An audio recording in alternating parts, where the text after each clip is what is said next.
Garagem, quando ela é uma área principal e quando ela é uma área complementar dentro da construção.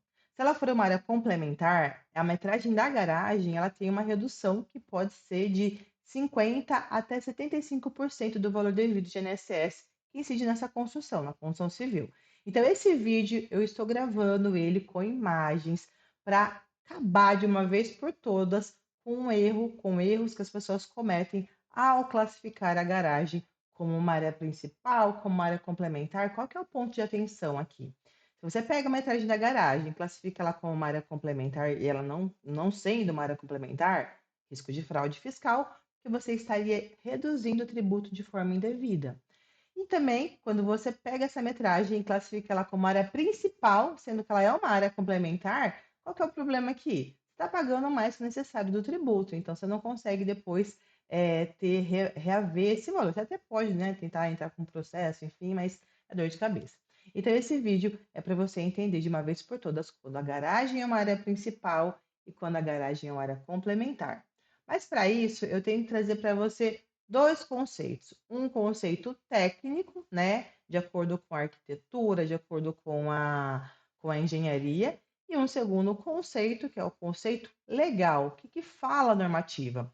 Como eu sou advogada, eu poderia começar falando pelo conceito legal, mas não vou. Eu vou começar falando pelo conceito técnico.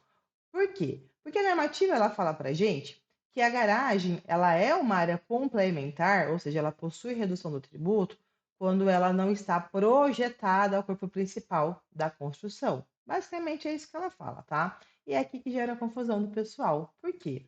Primeiro de tudo, você tem que entender o que que é uma área projetada, né? O que que é uma área de projeção na edificação. Então, eu vou fazer um exemplo aqui, tá?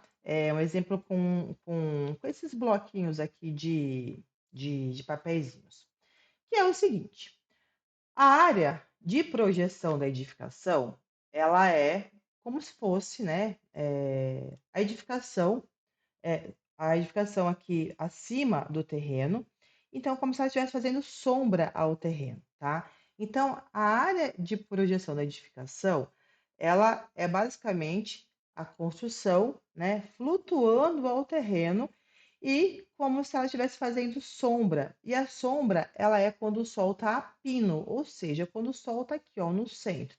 Então, quando o sol está aqui no centro, qual que é a sombra que ela faz, né? A sombra que ela faz é a área de projeção. Então, vamos imaginar que esse meu bloco aqui é uma edificação. Então, né, ele está aqui sobrevoando o lote, o terreno. Então, a sombra que ele faz a pino é a área de projeção da edificação. Então, vamos imaginar que esse cor de rosinha aqui é a sombra, tá?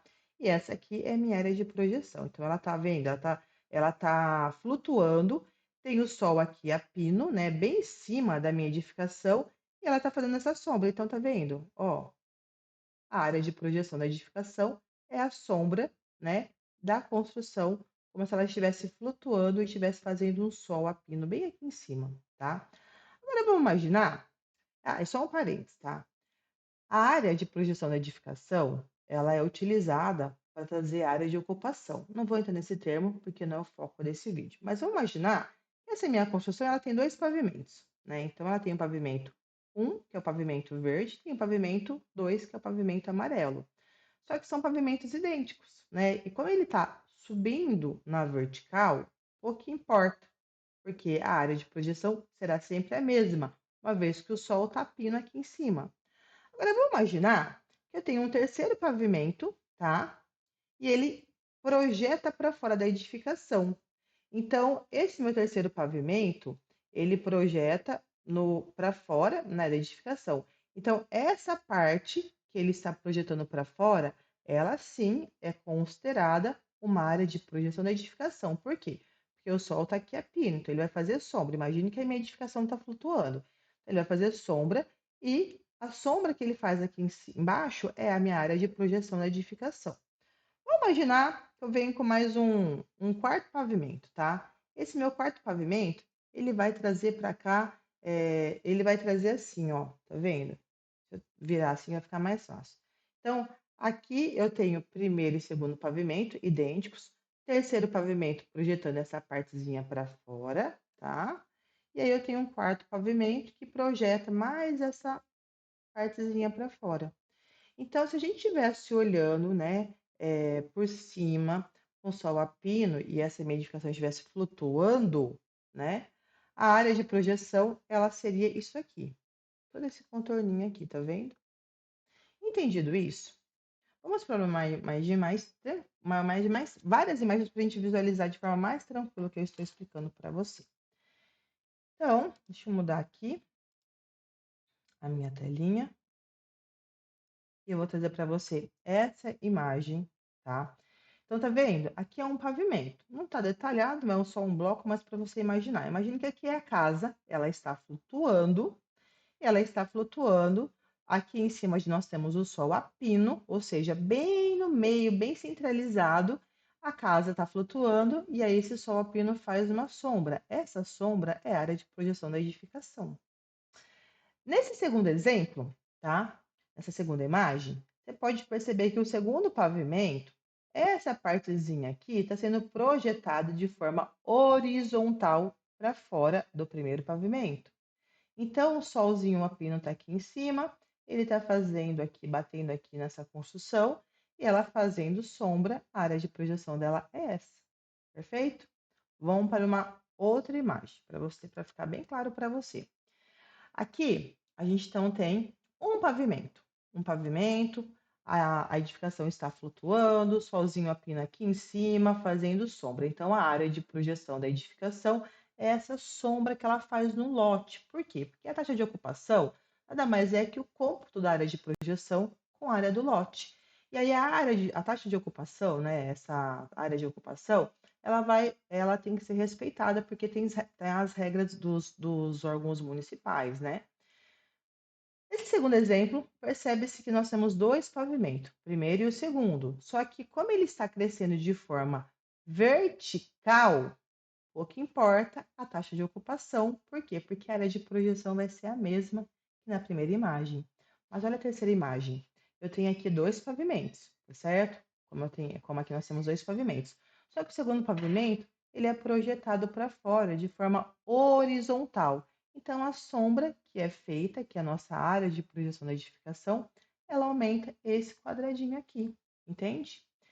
E entendido isso, vamos para uma terceira imagem, né? Aqui é uma imagem que nós temos os pilotes, né? Então, tá vendo? A edificação, ela está sendo projetada sobre os pilotes. Por que que pilote é considerado uma área principal? Vai ficar para um segundo momento, mas por essa imagem, quem está atento já consegue identificar perfeitamente. Só que aqui, então, nessa parte vermelha, imaginando que a nossa edificação está flutuando, o solzinho a pino, fazendo sombra, a parte de sombra é o que? É a nossa área de projeção da edificação.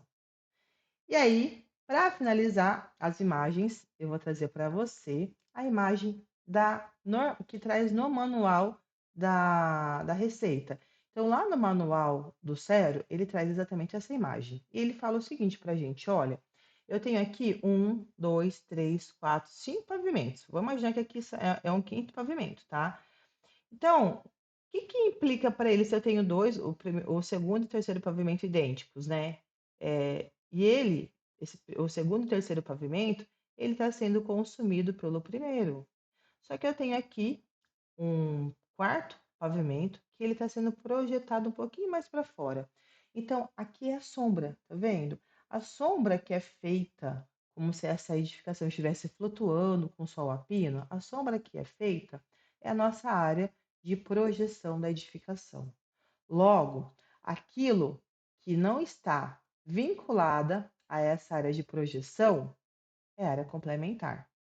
Então, se a garagem estivesse aqui, ó, nesse cantinhozinho aqui, ela não estava vinculada à área de projeção da edificação. Então, portanto, a garagem aqui nesse caso seria uma área complementar, certo? Vou mostrar para você a última imagem. Está um pouco desfocada, mas vai servir para você ver claramente. Então, aqui eu tenho uma construção principal, tá? Vou imaginar que aqui é uma casa, construção principal. Vou imaginar que essa parte aqui é uma garagem, tá? Essa garagem, se essa edificação estivesse flutuando, né? se ela estivesse flutuando, sozinho a pino fazendo sombra, essa garagem, ela é considerada uma área principal. Por quê? Porque ela está inserida ao corpo principal da edificação. Carla, se tivesse mais um segundo pavimento, né, um primeiro pavimento, na verdade, e ele estivesse sendo projetado de forma horizontal para fora, e a garagem estivesse aqui, nesse cantinho que ela tá, só que aqui tivesse uma projeção, né? Ainda assim, ela seria uma área principal. Por quê? Porque ela está inserida ao corpo principal da edificação. Só que olha que interessante. Essa daqui é uma garagem. Ela está inserida, ela está vinculada ao corpo principal da edificação? Não está. Então, essa metragem de garagem aqui, ela pode ser considerada como uma área complementar e essa metragem, ela traria uma redução de 75%, perdão, de 50% para a construção, tá? Entendido isso, vamos voltar para o que fala a normativa? A normativa, ela fala o seguinte para nós, que o que são áreas complementares? Vamos focar na garagem, tá? A garagem, quando ele é localizado fora da área de projeção. Então, qual que é a área de projeção do corpo principal? A gente já entendeu aqui. A sombra, né? Então, nesse caso aqui, é a sombra, a sombra, a sombra. Então, se a garagem estiver fora, não estiver coladinha nessa sombra aqui, ela é uma área complementar. Só que se ela tiver, ela pode estar aqui, ó, abaixo desse segundo pavimento, ela pode estar aqui na frente. O que importa? Se ela estiver vinculada à área de projeção da edificação, ela é uma área principal. Só que qual que é o ponto importante que eu trago para você? Cuidado de você ficar olhando só para isso daqui e depois correr para o manual, porque você vai errar. O que você deve considerar é, na verdade, esse inciso aqui, tá?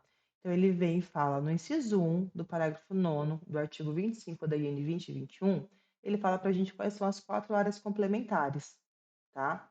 Só que você tem que tomar cuidado em relação à garagem e ler o que está aqui. Ele fala o seguinte, se a garagem estiver inserido, coladinho, parede com parede, ainda que laje diferente, ainda que o segundo pavimento não cubra essa garagem, mas se ela estiver inserida, anexada, grudada, ela é a área principal, tá?